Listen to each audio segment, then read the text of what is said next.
first corner, and so the launch becomes super important. Max is starting on the clean side of the grid. We have got a strong headwind today, so I think the slipstream effect is going to be powerful when we get racing, not obviously off the line. But you've got on this side the dirty side of the grid, so the launch is going to be important for Carlos. He's got to try and out-drag Liam Lawson. The restart, though, if we do have safety cars or red flags, the restart here for the leader is so tricky because the person behind them can get into a slipstream, as you say, into turn one. They've got to be really careful, whoever's leading, if that happens. You're right, and we've seen in race times drivers have learned how to do that. Go as late as possible, don't go too soon, and then give people the least amount of slipstream as you can. But we're in for a great race. You got the Ferraris, the McLarens, quick cars out of position. You got Verstappen up at the front, who's going to try and scamper away, and some really interesting drivers all fighting for a podium. It's going to be a fascinating race. It is the land of fire. It's the city of wind. Yesterday it created a perfect storm. We've got 53 laps around this track coming up very shortly, though. But first, it's one of the most rousing anthems of the season ahead of the Azerbaijan Grand Prix. It's time to join them up at the front of the grid.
Yes, we're in Azerbaijan.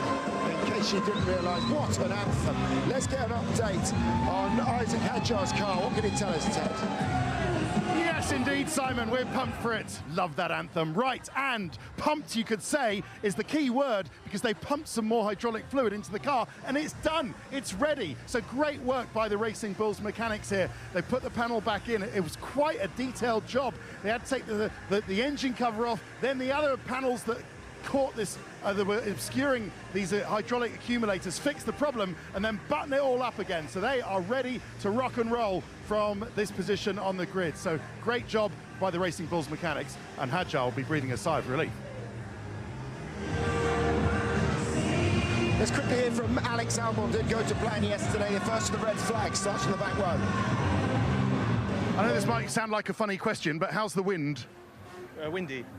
Oh, is it? It's not as bad as yesterday. Yeah, but it's gone from 80 k's to about 60, so it's not that That's bad. fine. Yeah, exactly. But we're less on the limit normally in the race, so it should be okay. Have a good one, Alex. Thank you. James Vowles is with us now. So contrasting fortunes for both the drivers yesterday. James, what's the plan from both perspectives? So I think first and foremost, there's a little bit of weather coming in. I thought this might be a dry day, but about an hour out or so. There's quite a big rainstorm coming in, so let's see. Otherwise, beginning this race, the track's really reset. You can see the rain overnight. It's just caused a bit of chaos. So I think keep it clean for the first 5-6 laps, let the grip come up, and then with Alex at the back, we haven't got anything to lose, so go for it. It almost sounds like you want a bit of rain to come along by those words. I would welcome it. I think it'll make a fun day.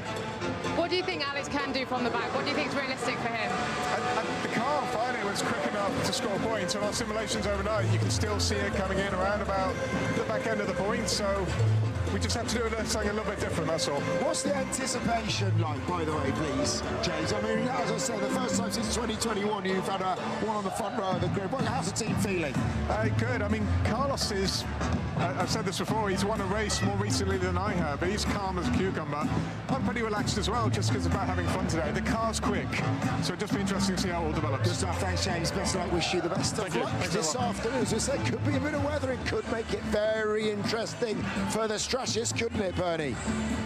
Yes, indeed it could, Simon. It's going to be all eyes on the screens on the pit wall. Maybe a little bit of a hand over the back to see when that rain comes, because we've not had a lot of experience of rain here in Azerbaijan. But even without that rain, if it was to be a totally dry race, there's going to be full reaction from people on the pit wall. The last 5 years have all had a safety car, and it'll save you 10 seconds coming through the pit lane. So the teams are going to have to be really on their toes to react. We are expecting a one-stop strategy, but many of the teams out there have got 2 sets of what we think is the preferred hard tyre. Can they make the best use of those? That's one big question to ask. But that's really what we're going to look out for throughout this race, Simon, and I'll throw it back to you for now. Okay, who's the biggest threat to Max Verstappen today, do you think, Ant? Well, I think immediately that biggest threat is going to come from the 2 Mercedes. They realistically have the best chance to fight him pace lap by lap. We heard from Lauren McKees earlier on. But then further back, you can't discount the McLarens.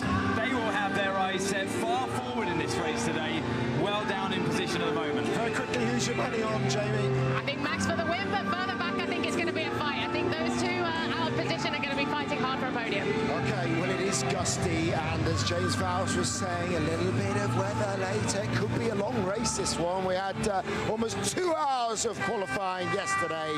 But what's going to happen? We're less than 10 minutes away from the start at the Azerbaijan Grand Prix.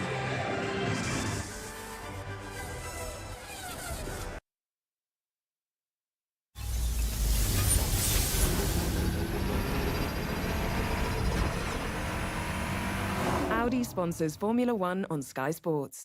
And large haddock and chips and batter sausage and mushy peas. And with Amex, there's always more. Oh, and a gherkin.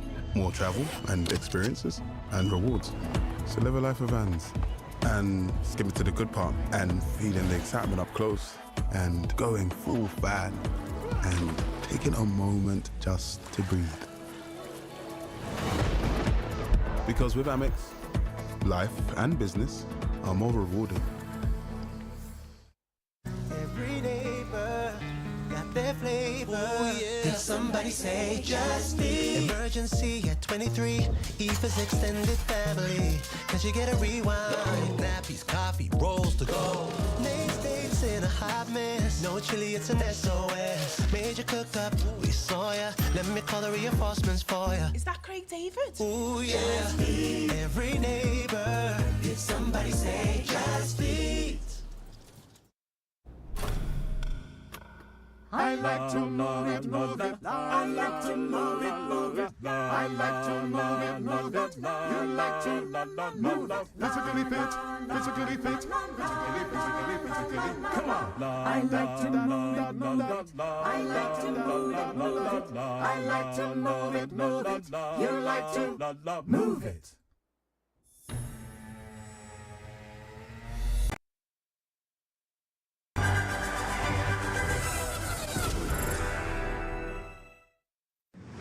Take your F1 experience to the next level and ride on board exclusively with Sky Q, Sky Stream and Sky Glass. Now TV also gives you full access to every driver's onboard feed. Jump into the cockpit of any of the 20 drivers during practice, qualifying, sprints and race sessions and tune into their team radio. Yeah, you just turned the car in front of me like I wasn't there. Hit the interactive button on your Sky remote to explore a range of thrilling onboard views from gyro cams and visor cams that put you right into the heart of the action. Plus, don't miss Sky's Battle channel, showcasing unmissable side-by-side action you won't always see in the main broadcast. Out and about, stay in the race wherever you go. Scan the QR code, download the Sky Sports app, choose your driver and experience the action live. Strap in and enjoy every twist and turn, only on Sky Sports F1. Well, that's your pole sit-up. McLaren, though, can clinch the Constructors' title. If they outscore Ferrari by 9 points today, it will be their first back-to-back title since that run between 1988 and 91, as the battle for the drivers continues to ebb and flow, as it has done all season. Oscar Piastri could be out of his home Grand Prix. Yeah, sorry about that mistake. That's the World Championship leader in the hedge. Idiot. I got smoked. I don't know if I'm on fire or not. Oh, Lando Norris is out of the race. Race as hard as you like. Do not run into each other. And he's into the grass and they have touched. Yeah, I'm sorry. It's all my fault. And look at that! If this isn't a sensation, I would like to know what is. The pictures say it all in the most dramatic circumstances possible. That made the overtake very easy for Piastri. Well done, Oscar. Great job. Norris is on pole in Monaco. Monaco, baby. Yeah, baby. A perfect drive from Piastri. Absolutely flawless.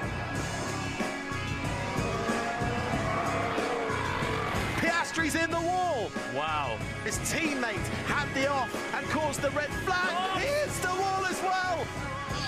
Pole position. Yes.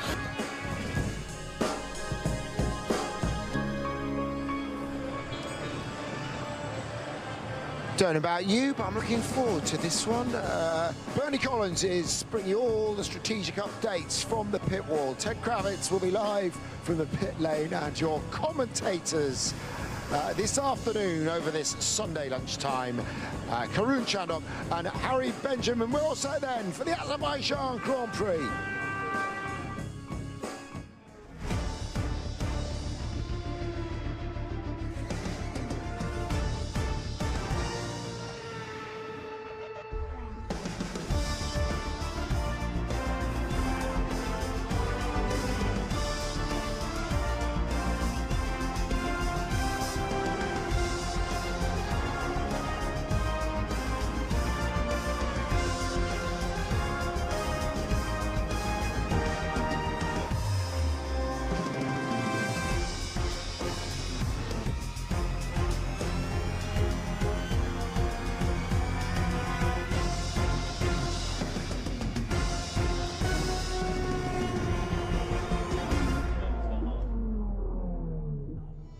$16 Grand Prix down, 3 sprints later, and we have just 8 rounds left to run in this 2025 Formula One season as we arrive on the shores of the Caspian Sea, where Europe meets Asia. Good afternoon from Azerbaijan. It's round 17 from the capital city of Baku, where this high-speed, incredibly narrow and twisty track can bite you hard. We saw that in qualifying yesterday, but it's 51 laps of racing today, reaching speeds of over 300 kilometers an hour around this 6-kilometer circuit. 3 distinctive sectors, 2 DRS zones to aid with that overtaking as well. The tyres from Pirelli, the softest trio in the range, 1 step softer than last year, the C6 soft, the C5 medium and the C4 hard. Expecting a one-stop strategy today, but it's Baku and anything can happen, especially with the grid we have for you this afternoon. And with some temperamental weather on the way, what have we got in store for us? Who knows? Expect the unexpected in Azerbaijan. And from the back row, Esteban Ocon, disqualified from qualifying, has to line up last, and a mistake in Q1 from Alex Albon. He's 19th. Pierre Gasly and Nico Hülkenberg, both victims of qualifying yesterday, with work to do from 18th and 17th on the grid. Franco Colapinto out qualifying Gasly in 3 of the last 4 races. He's alongside Ollie Behrman from 15th. Inside the top 15 15 now. Lance Stroll will line up alongside Gabriel Bortoleto. He's out-qualified his teammate now 11 times. Lewis Hamilton's Ferrari out of position, confident all weekend long. Expect him to fight his way up through the pack. And an uncharacteristic mistake, both from Oscar Piastri and Charles Leclerc couldn't get their Q3 runs. They round out the top 10. Isaac Hadjar will go from 8th. Lando Norris couldn't capitalise on his teammates' woes, goes from 7th. From 6th, it's Yuki Tsunoda with his Red Bull career best quali. George Russell, unwell all weekend long, still inside the top 5. And a better weekend so far from the rookie Kimi Antonelli. How about that lap, though, from Liam Lawson in 3rd. And there is your front row. From Toro Rosso teammates to rivals once more. Sainz and Max Verstappen will line up on pole position around this track, which Karun Chandok, who's alongside myself, Harry Benjamin in commentary, is going to be a challenge. It's already proved so this weekend. I think we're in stall for a quite exciting 51 laps. I can't wait. I think it's going to be a brilliant race, even before that rainstorm might hit the track. We heard James Vowell saying on the grid, there's rain about an hour away. It does change a bit around here. We're by the sea and the wind is very, very strong. So the weather pattern's been extremely difficult for the teams to read all weekend long. What we do know is that the wind has been consistently strong all day long. Today it's rotated a little bit. It's a bit more of a headwind down the start-finish straight, and that's something that the drivers will all be mindful of when they get within DRS, because that means when you're following another car, you'll have a better chance of overtaking as they are cutting through that headwind. Yeah, as the drivers make their final preparations before they set off on the formation lap. Tyres, always the talk of the town. Let's head down to the pit wall. Bernie Collins, what do we know? What do we know, Harry? Well, big news on the tyre front. We know some of the starting compounds for the drivers. Verstappen, in that all-important pole position, has gone for the hard tyre. It's a very short run to turn 1 here, so maybe not that much of a disadvantage. The 3 drivers behind him, they're all on medium. And then Russell and Tsunoda also hard, so that's 3 drivers in the top 10 on hard and the others in the top 10 on the medium tyre. Now what does that mean? The medium tyre, we think, are going to have to do a pit stop somewhere around lap 20 optimally. Those on the hard possibly push it to lap 30. So was that decision made in advance this morning for strategy reasons, or has it been made for incoming rain? We're going to find out, Harry. Yeah, James Vowell saying in the build-up show we think a rain might be an hour out as we get underway for the formation lap. Just to give us a little bit of an idea, we can compare it to last year, although of course we've gone a step softer. Oscar Piastri last year started on the medium, went to lap 15 to switch to the hards, went to the end, with Lando Norris starting on the hard tyre, going all the way to lap 37 before he switched to the medium tyre. But this is what we think are the possible race strategies coming your way. But of course, Karun, all we need is a little bit of what we got yesterday. Safety car, yellow flags, red flags, for everything to be thrown up in the air. We had a record number of red flags in qualifying yesterday, 6 of them. But throughout free practice, it's been punctuated by so many yellow flags and red flags. And look at the leaves down on the track, Harry. We're going to see that being a feature this afternoon. I hope, you know, we don't have issues with leaves getting the brake ducts and things like that for the drivers. But with this wind, and we are in the heart of the city. It's a massive city here in Baku. And we are in the heart of it, right by the sea, of course. So it's going to be a factor. And here they see turns 8 and 9, as you could see from the graphic, the narrowest point of the Formula One calendar. 7.6 meters wide. I've done the strides, I can confirm, and that really is one at a time through there. Such is the nature of this track, going from wide open spaces down towards that start-finish straight into turn 1, and the opening part of the lap, you're greeted with 4 90-degree corners, and then it starts to get tight and twisty through that old town sector. But it is a bit of a mixed-up grid, as we've seen. That top 3, really keep an eye on that. Carlos Sainz for a while was on that provisional pole position, pipped by Max Verstappen in the end. But speaking to a couple of people at Red Bull, they are thinking, well, Carlos Sainz and Liam Lawson, they're only a few tenths off us when it comes to race pace. They're not exactly going to fall away quickly. Max Verstappen's dad, Jos, former Grand Prix driver, watching on. This is Max's first lap on the hard tyre, and there's a little bit of an unknown for these drivers on the hard tyre. They've only got 2 sets for the weekend. They've saved it for the Grand Prix. And Max's practice start, just looking out of the commentary box window, was not good. That was his first launch on the hard tire. Now, the engineers would have had a chance to look at that start, look at the data, give him a bit of feedback on what he has to do. But it will be something to think about here. Both McLarens, as we said, on the medium tires. And I'm interested to see how their start goes, because you've got Tsunoda and Russell in front of them on the hard tires. So can they capitalize? Track temperature down at 26 degrees, 10 degrees colder than we had last year. Yeah, the 4th longest circuit on the calendar. This, the 8th Azerbaijan Grand Prix, the 9th race held in Azerbaijan, and you can see the tension rising from the pit lane. It is a 90-meter run from the pole position mark where Max Verstappen sits with his car slightly pointed towards Carlos Sainz all the way to the turn 1 braking zone, the shortest of the entire calendar. These first 2 corners are going to be crucial. Yeah, it's, as you say, one of the shortest runs, but you've still got to sight the braking point. You've got to pick that moment where you get on the brake pedal and get the car stopped in time. We've seen so many cars heading up the runoff area or into the barrier at turn 1. So picking that braking point, absolutely critical.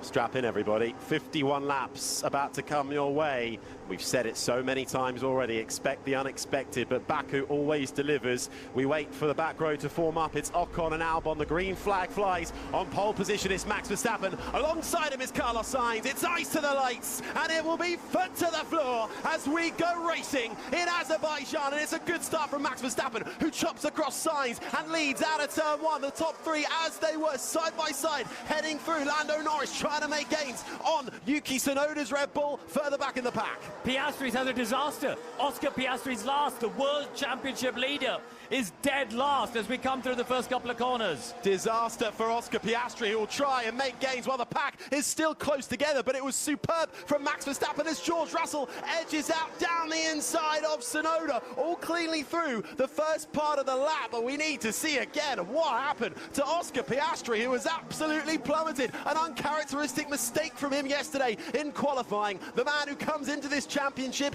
leading it by 31 points. Now, with all the work to do, as one of the Saubers has to cut across the chicane, it's Gabriel Bortoletto who rejoins, and now Piastri's in the wall. On the day McLaren could clinch the constructors, he's crashed at turn 5 and 6. What is going on lap 1 in Baku? The championship leader is out before we've even completed the first racing lap. They had to rebuild the chassis from, well, they had to change the chassis, I should say, after his qualifying incident yesterday.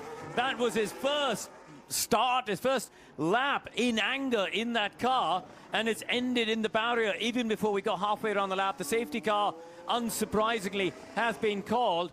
What a nightmare for Oscar Piastri. What an opportunity for Lando Norris. But let's first have a look. So we haven't seen the start yet, but Piastri was down at the back. He had the Haas in front of him. Here he is, going around the outside. He's just locked up. He's just locked up and gone straight. Oscar, are you okay? Yeah. Oscar Piastri, good to see he's okay. He ends a 34 race scoring streak and a 44 consecutive race finishes gone for Oscar Piastri. The mistake yesterday in qualifying, finding the wall, saw him with a bit to do in the race today, still inside that top 10, but now out of this race. And for the McLaren to seal this Constructors' title, that goes. And for Oscar Piastri as well to try and keep his advantage in the championship, all eyes on Lando Norris. Bernie, what an opportunity this presents. What an opportunity indeed. I was just trying to have a little look there, Harry, as to what happened to Oscar Piastri. I'm doing it off GPS in terms of when they move at the start, which positions he lost, what line he took.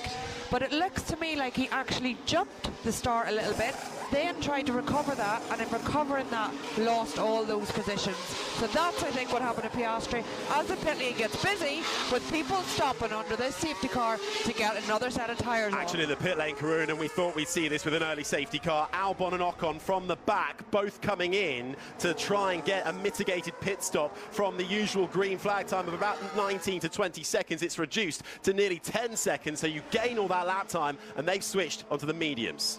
Well, I'd like to go back to Bernie, actually, on that, because Esteban Ocon started on the hard tyre, Bernie, and then went to the medium. You know, normally with the drivers who start on the hard tyre, you expect them to go long. Alex Albon's gone from a medium to another medium, I think. But are you surprised with Ocon coming in?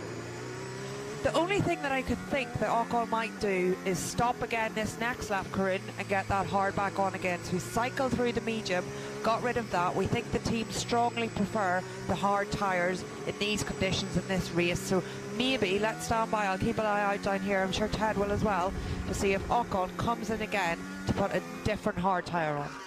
And Haas were one of the few teams to run the hard tyre, Harry. Remember in FP3, Ollie Behrman was setting up some really, really fast times, fast sectors on the hard tyre. So they're the only team that have some information, and maybe they now think you can do 49 laps with it. Here we go then. Oscar Piastri jumped the starts, and that's stopped. what bogged him down.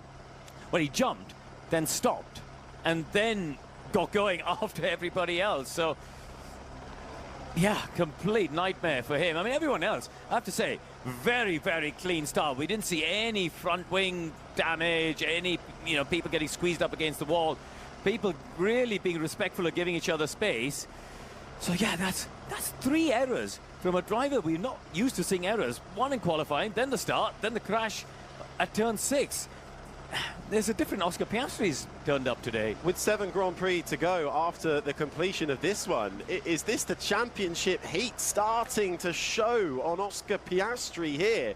Coming into this weekend with a 31-point advantage, will leave with absolutely 0 points. Oh, we just miss it in the bottom of the shot there, but we'll see on board. Here we go then.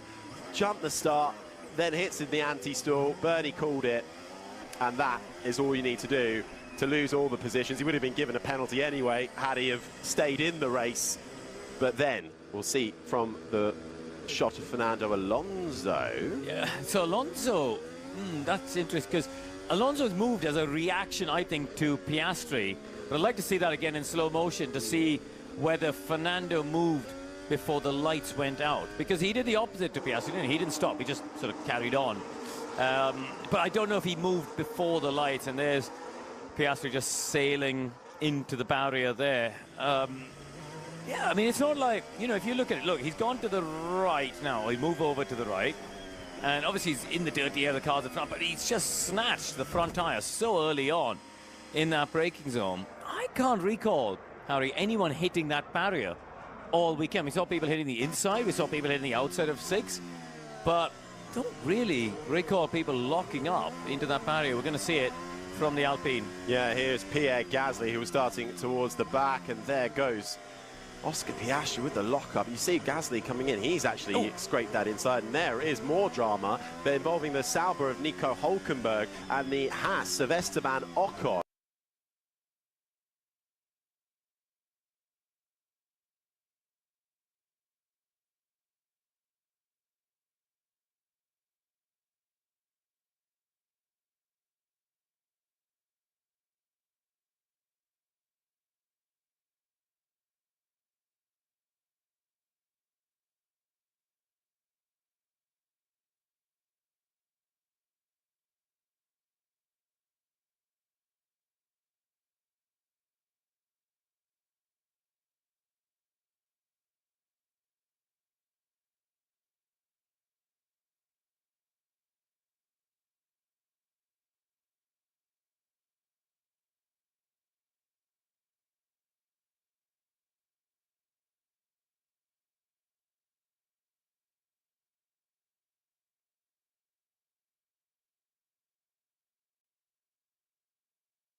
to snatch a break and find himself in a place he doesn't want to be. But this is why they weave all the way to the start line, because the safety car, while that's made its way already back to the pit lane, Max Verstappen becomes the effective pace setter, and when he puts his foot to the floor, they will try and stay with him. But it's 2.2 kilometers down this long start-finish straight. The wind has that huge effect as well, so Max Verstappen will be leaving it to the last available opportunity. But look how tight it's getting there. Kimi Antonelli just dipping out in that Mercedes behind, and there rise the revs, and we're back underway in Baku. The safety car in, and lap 4 finishes as we begin lap 5 of 51. Max Verstappen leads. We've got the two Mercedes side by side coming into turn 1 as the Ferrari of Charles Leclerc takes Lando Norris going into 1, and looks like one of the Mercedes, I think it was George Russell, has lost positions as well, as he now finds himself fighting with the second of the Racing Bulls, Isaac Hadjar, over 6th and 7th. Yeah, Leclerc caught Lando napping there on the restart,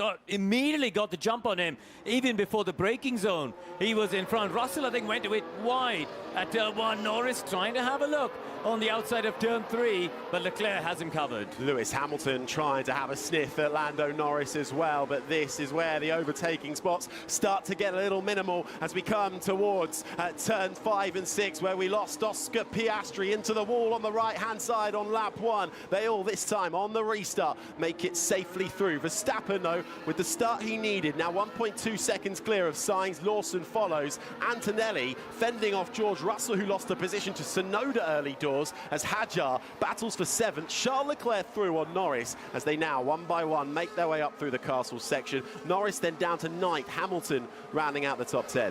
So as expected, Fernando Alonso has been given a 5-second time penalty, and so that he will serve when he comes in for his pit stop.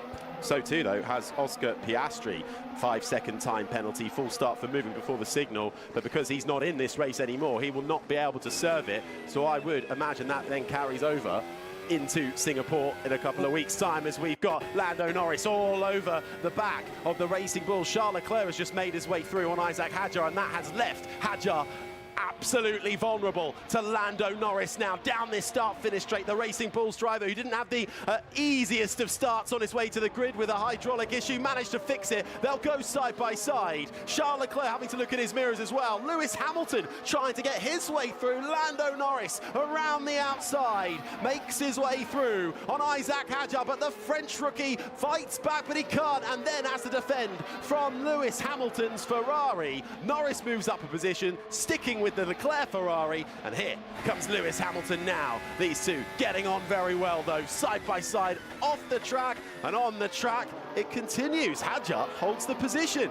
Yeah, it all started because Hadjar made a mistake at turn 16, and that's going to be something the drivers have to watch out for. They get a tailwind, which really destabilizes the rear of the car. It sort of funnels around the building, and it's hitting the driver's sort of side tail in terms of direction there as they come through 16. And that then affects your run all the way up, Harry, as you said, 2.2 kilometers to turn 1. Here's the restart from Leclerc. Now watch. There's a moment where the cars up ahead accelerate there, and Norris just a fraction slower, and you can see the pack up ahead is broken away. So Lando doesn't have as good a slipstream into that headwind.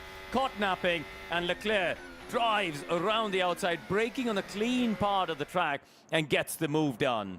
And this is what we come to know Baku for. 2, 3, 4 cars all jostling for position. Here's Russell.